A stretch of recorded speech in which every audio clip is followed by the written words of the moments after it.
What's going on, guys? This is Damien from The Lookout, and a quick word before the video starts. Something went wrong with the audio in post-production and it's a bit all over the place. So a word of warning, I don't recommend listening to this video with headphones on. But give it a watch anyway. I still wanted to upload it because the deck is very cool and Juan is an awesome guy who came to do this deck profile with us, and I really hope that you'll enjoy this deck. And I will see all of you tomorrow in the next video. What's going on, guys? This is Damien from The Lookout, and I'm here today with Juan, and we'll be talking about his Jiren. Juan topped with Jiren. Introduce yourself, man. Hello, I am Juan, and I am a Spanish player, and I got top 8 with a Jiren deck on the Fest tournament, and I want to talk to you about my deck. So it's a budget deck because not so much expensive, and it's kind of good. I enjoy it. Awesome. So as you know, Jiren, it's a red aggro deck, we can say that. Yeah, it revolves around evolving small Jiren's 1-drops into 4s and 5s, and we'll just talk about the deck itself and the card choices. Okay, let's start with Jiren Pride of Universe 11, and we will make our way to the bottom of the list. So, okay, perfect. Yeah, so first, you're playing 4 of this promo yellow Jiren. Yeah. How come? Okay, because I play more one bodies than usual. I needed some way to bring them back, especially the blockers or the ones that give power. So I played 4. I saw that normally you play 3 or 2, but in this case, most of the time I needed one of them. So I just went for 4, and that's it. Okay. So the 1-drop ratios, this is normal for both of these 1-drop Jirens. Here, that's the 4. That's the 4. You need 4 of those for drawing and searching, and the other one also for searching. Yeah. So you need those with a little skill. Yeah, and for our audience, because there is always someone who's playing Jiren for the first time or looking at the deck. Can you briefly explain how these cards interact? Yeah. So the leader on the front side, you can get a life, and then you search the 7 top cards of your deck, and then play a 1 red universe 11 in rest mode. So most of the time you need to bring out a Jiren, and then one of the Jirens, Jiren the Avenger, just draws a card. And Jiren Threshold Power searches the top 5 of your deck for the Unison or another Jiren. So that's the search engine of the deck. You need those 4 to use the skills and keep searching on your deck for the evolves. Because if not, you can't play. You just can't play. Yeah. Okay. There are more 1-drops, but normally you need to play those with the skill. Yeah. Okay.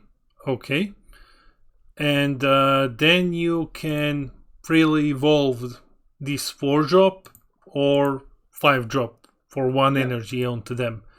Okay. Tell me about when it comes to, for our viewers, when it comes to Mulligan phases.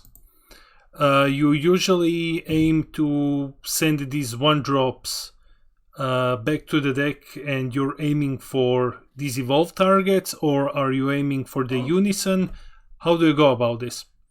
Okay, most of the time I aim for 1 Unison, and depending on the matchup, and if you have on best of 1 situations, you have to always get the 4-drop Jiren for evolving. But it depends. On a best of 3 match, on the first match, you just want the Unison on your hand on the first turn. But it's really not necessary if you can get the other cost 1 that searches for the Unison. Yeah. But on a best of 1 situation with Precise, Most of the time, I aim at least for the 4-drop Jiren on hand, or the unison in case the other player is starting. Because if not, he's going to play a Black Masked Giant, and I can just use my skill because I will lose 2 cards from my hand. So I have to get a 1-drop Jiren and then cost 4 to get rid of the Black Masked Giant. Yeah. If I go first, there's no problem because I can just go. I can just go do my normal turn and I will not be affected. But if my opponent is playing first, you need to aim for a cost 1 and the 4-drop. The unison is really not necessary until then. Yeah, and the finisher here is, I see you're playing 4 of the boss monster, the 8-drop Jirens. Yeah, this guy is, if you resolve it, this guy is insane. This guy is extraordinarily good. Minus 35 ignoring berry that just means death for most of the cards in the game. Yeah. When it comes to 1-drops, I see you're also running 3 copies of Kunshi. Yeah. So at least 3 copies are needed. Okay. Because you need to protect sometimes your cost 1s to do an evolve on your opponent's turn with a spirit boost. So if you don't have a Kunshi, then your cost 1s just get blown away. Most of the guys in the game, they just get rid of 1 bodies instantly. So you need Kunshi. Yeah. Kunshi gives barrier to the cost 1s except himself. So they have to get rid first of Kunshi and then get rid of the other ones. But most of the time you can just evolve away and no problem. The overwhelm card of choice is SS4 Bardock. This is standard. It's one of the best overwhelm cards in the game. It's insane. It's very good. Also, if you're playing aggro, Bardock is the best choice because you're going for dual attack. Yes, of course. And also no energy needed, so the best one. No, you can just go into turn 3 and then play a Bardock and again a Jiren, because not in the other way, because Jiren once played restricts you for playing other things that are not Universe 11, the boss monster. So you can just go Bardock, swing, and then go Jiren and try to go for game.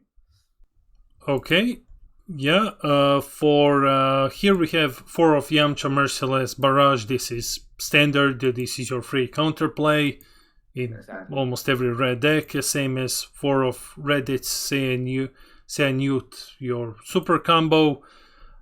1 new ruler. That's standard. Yeah, along with Champa. But like here we have you've played 3 copies of Violent Rays, and why 3 copies? Because I found most of the time I need to protect the cost 5 Jiren, and the only way to kill the cost 5 Jiren is if I throw a violent race, is just I throw a card on most of the battle, and you can't attack with battle cards most of the time. You have to combo away. Yeah. So if I stop you for that and not wasting my cards from my hand, I prefer that a lot. And also, you have 3, you find them for sure for the last turns of the game, because the tiny bodies are not really a problem, because you have the cost 4 and the Yamcha to get rid of those. Yeah. So the problem is on the range of the 20-25k. So, and if I get tapped with the cost 5, I need to protect that. That is the core play of this deck, because you have to protect him. You are going for dual attack, but if you want to swing twice, then he's tapped and he's vulnerable to attacks. He doesn't die by skills, but he dies by attack. So you have to protect him. Okay. And that's it. This is it for that, because Gogeta Sino, he's just a hard hitter from the very beginning. So if I just stop it in his tracks. Yeah. And I can protect my own monsters, so I am creatures. Awesome. We have one copy of Frieza's Death Ball. Yeah. So this is your, combat trick plus negate.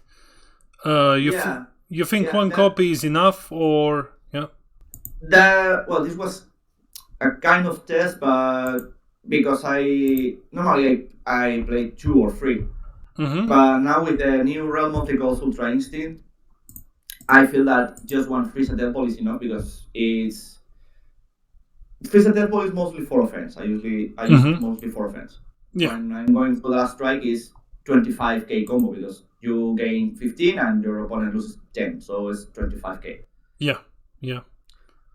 So at this moment, I feel that one Death Ball is enough. Then we have 2 copies of Testing the Opposition. This is your basically free negate. Negate block. And I get a free blocker, so that's good. But I only play 2 because I get a life each turn. So most of the time when I'm getting to use this, I'm already at 4 or 3 lives. So you burn yourself very fast. Yeah. So when you get to play this, you are going to play 1 or 2 at most. Also, you want to finish with this deck on turn 3 or 4, so you are not going to play more than that. If you have to use more testing the opposition than that, then you're screwed, basically. Yeah. Now comes the very interesting part that I wanted to ask you. Pride Collective Zoirei. Why? How? These two? Yeah. Okay. Most of the time I found myself searching for 1-drops and not getting anything. Even after 50 cards. So I thought, okay, most of the time I also need a blocker. Or I need a card to discard with Jiren the Avenger to return to the deck. So with Pride Collective Zoirei, if he leaves the area by a skill, is a free card to my hand. So either you can swing and you get blocked, or I get a free card. Also, with Pride of Universe 11, I can bring him back. On my turn, he's a skillless, but on your turn, he's life again. So if you get rid of him by battle, no problem. And if you get rid of him by a skill, it's another card for me. Yeah, that's a really interesting choice, man. It makes super sense now that you explain it like that. When the first time saw him, I was like, what's happening here? Most of the time, the people also in the tournament were, what are you doing with this? And then they go for swing, and I kill them. And I say, okay, I draw a card, and then I use Jiren, and they got rid of it straight away with a skill or a Yamcha or something. And Pride of Universe 11, he comes back, and now on your turn I got a blocker again. And if you want to get rid of him again, it's another free card for me. Yeah, awesome. Now let's see, you have one Kettle as well. Yeah. Kettle is a counterplay. It gets rid. It's like Denial of Hope. So it's a blocker. It gets rid of a 20k. If I have Bond 3, Bond 3. It costs 2 on my hand. So I use it mostly to stop the floating monsters. Yeah, all those floating monsters when I'm going swinging for game, because I want to have the Costate Jiren on your turn, so my turn I want to be all open on energy. Then if you go, a floating monster, I can just Kettle and your floating monster is gone. Yeah. Then we have also, sorry. Also in other matchups it has proven useful, because it's also a blocker and gives minus 10k to a creature. Yes. So he does a lot of things for 2 energy. I would play more, but I found that 1 is enough, because most of the time I'm just playing for game. So 1 is more than enough. Awesome. Then for the last cards we have one copy of Final Blow. Yeah. Why this? Why 1? Because This time I reduce it. Normally I play 2. Mm-hmm. But this card, I find it insanely good. Mm-hmm. And even better in this deck because you are going to swing me with a big monster. So even with the Soy Ray, I can just block it, and if it's a big monster, it's a 20k, 15k, 25k, I can just pay 1 final blow and they're both gone.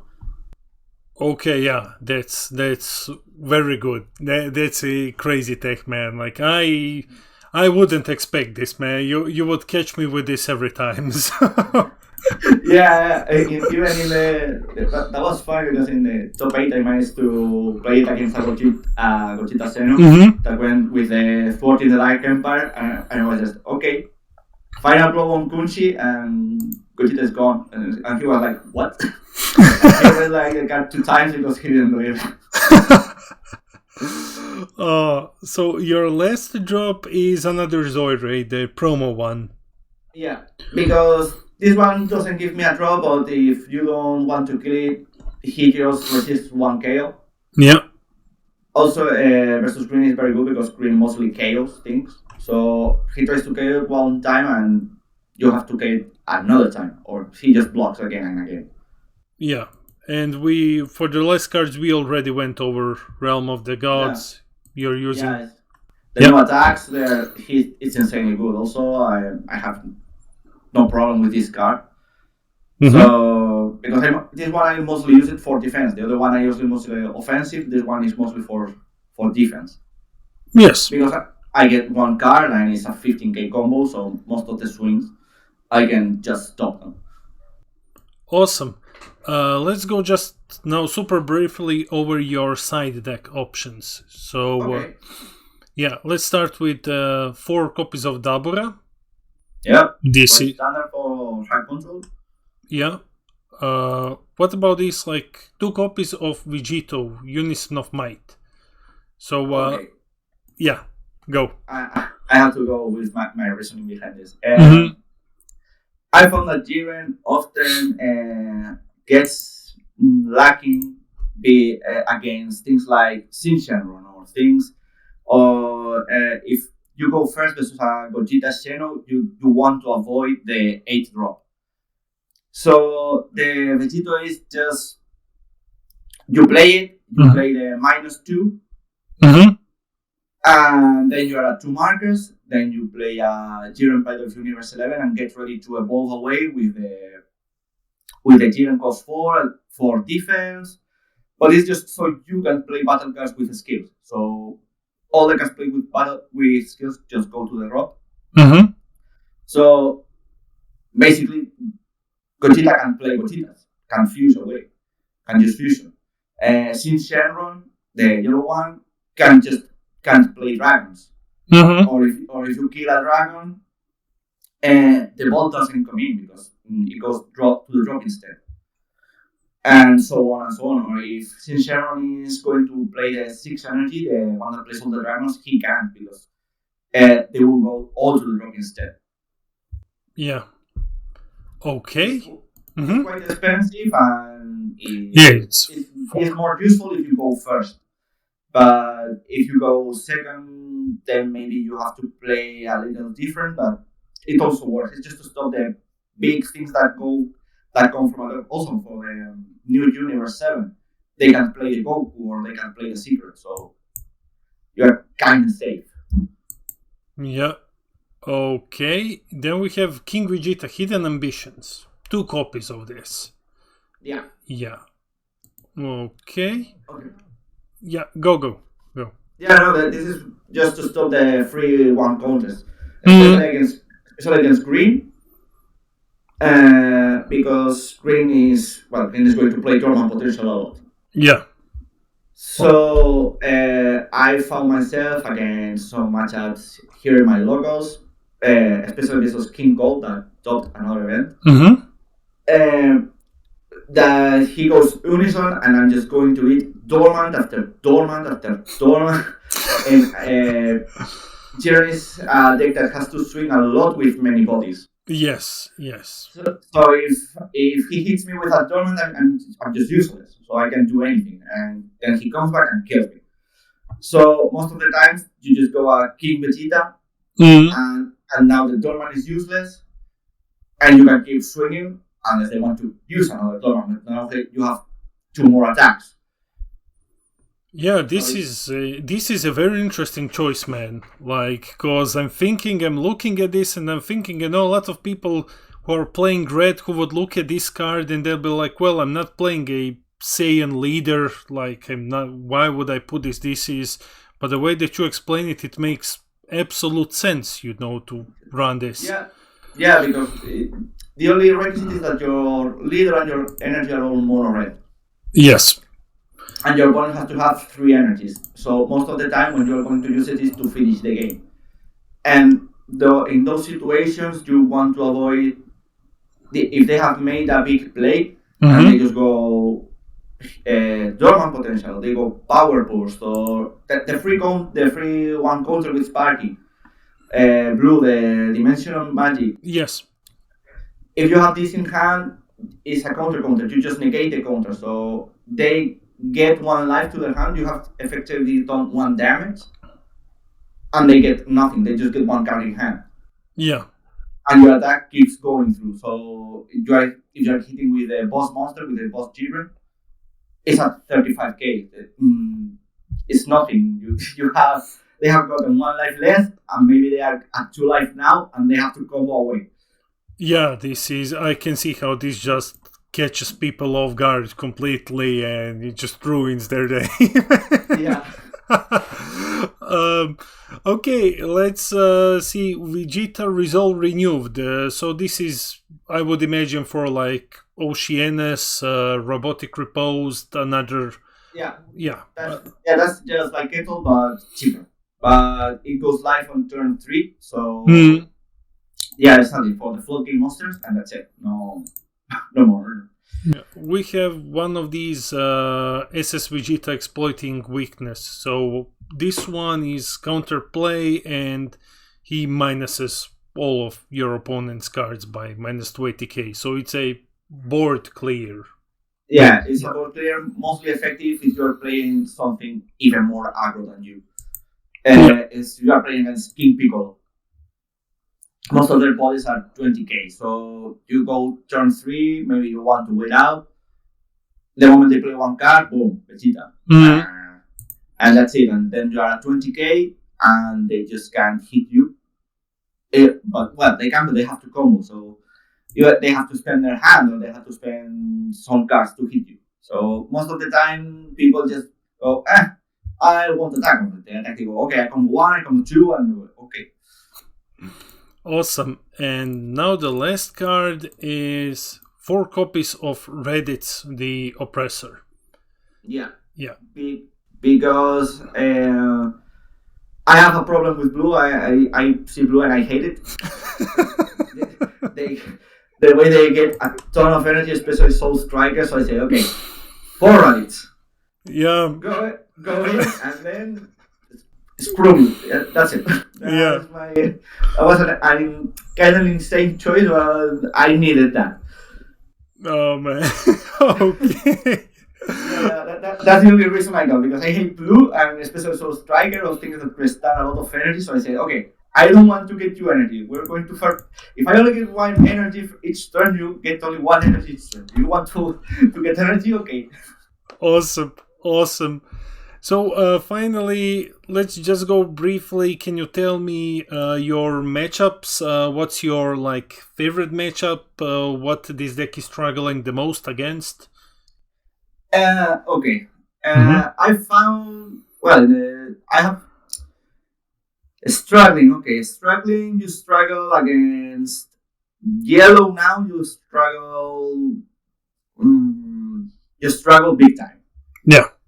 Because yellow now rests everything. Yeah, they have the Goku Steadfast. He just rests when you go in. They have the Secret of the Android. They have the new Realm of the Gods attack that just rests 2.